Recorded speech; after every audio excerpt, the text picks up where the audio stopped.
Now, the follower of Islam would say, do these 5 things, the 5 pillars of Islam. Pray to Mecca, you know, basically state the great statement of faith that there is but one God, and that's Allah, and Muhammad who was his prophet, right? There is no other but God, okay? Give alms to the poor, make a pilgrimage to Mecca in your lifetime if possible. I can't remember the other one. But there's 5 things you have to do in Islam. Fast. Fast in the month of Ramadan, one of the huge ones. Thank you. So if you do those 5 things, you get to the top. Only in Islam, there's no certainty. It still comes to the fate of Allah. So here's one thing really interesting to think about. Talk to a Mormon, talk to a Buddhist, talk to a Hindu, talk to a follower of Islam, and ask each of them this question. Do you have certainty concerning life after this? Do you know where you're going to spend eternity? You know what they will say to you?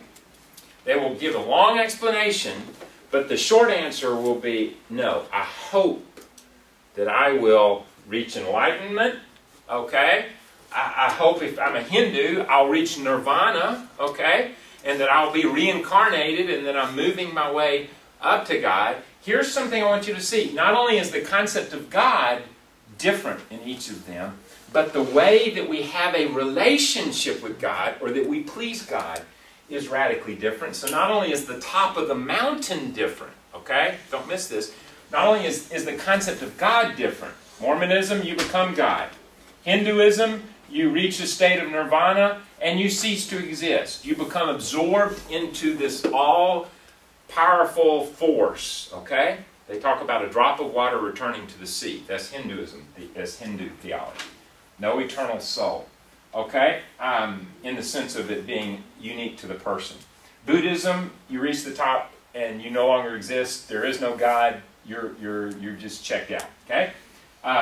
Allah, the Islamic view of heaven, a place of wine, women, and song, paradise, a party, not very male-centric, male-dominated, as is Mormonism.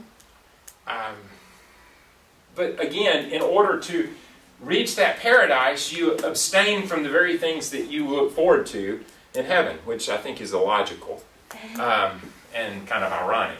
So much different concept of eternity and of God, and then the way to get there is radically different.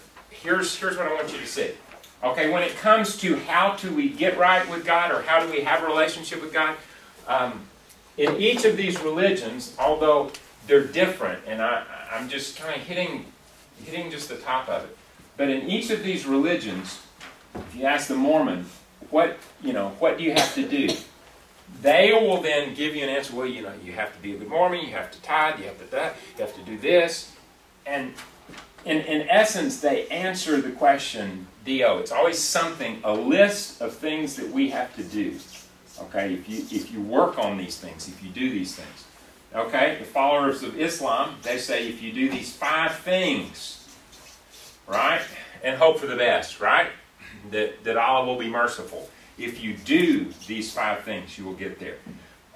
To the Buddhist, Buddhist believes that life is about suffering, and suffering is tied to your desire. And so if you just remove all desire, then you can eventually reach a state of enlightenment following the teachings of Siddhartha Gautama, which is the Buddha, and you will cease to exist. But still, there's this list of things you have to do to reach enlightenment. The Hindu would say, okay, you're not going to make it in your lifetime, but if you're moving closer to becoming an enlightened one, or this level of nirvana, then eventually your soul, even though it's not tied to your body, may reach that state. And even though you're no longer going to be here, you'll come back, hopefully, better than you are today through the process of rebirths, through reincarnation. Again, it's this process of doing, hoping that one day you'll reach some kind of enlightenment or some reward in the end. What is different about Christianity, and my wife's telling me the time, is that Christianity is spelled D-O-N-E. You see, it's not us climbing the mountain.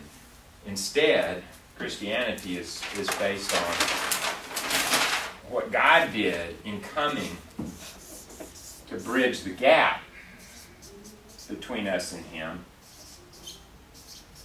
because of sin, he came to build a bridge to us. And that bridge is a person, and that bridge is his son. So Christianity, at its heart, is our accepting by faith what God did through Jesus. Okay? It's not what we do. It's how we respond in faith to what Christ has done.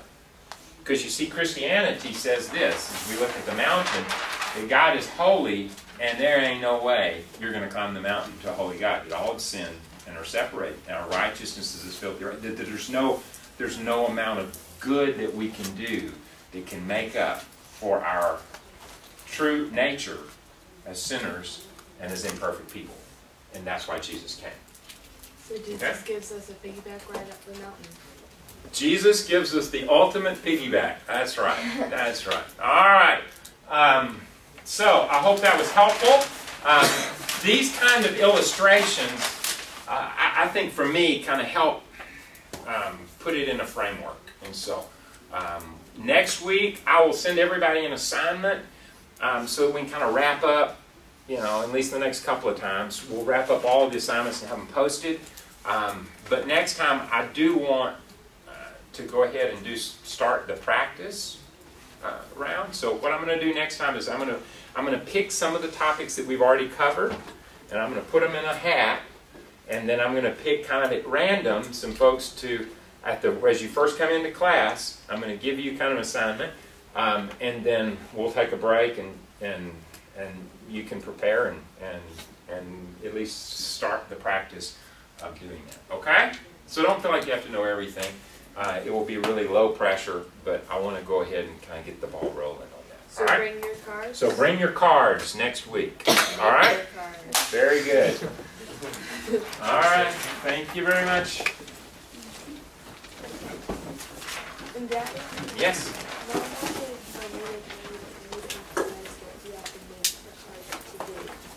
Correct.